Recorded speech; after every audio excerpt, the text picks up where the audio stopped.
খোদার কাছে মোনাজাতে বলি বারে বার, কেন সে প্রাণ বন্ধু হইল না আমার।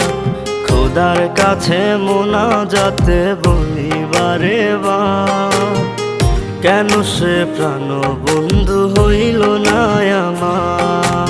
নই কি আমি তার যোগ্য, নাকি আমার এমন ভাগ্য, এত ব্যথা সইতে আমি পারবো না যে আর।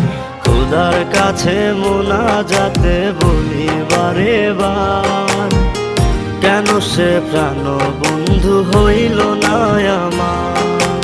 খোদার কাছে মোনাজাতে বলি বারে বার, কেন সে প্রাণ বন্ধু হইল না আমার।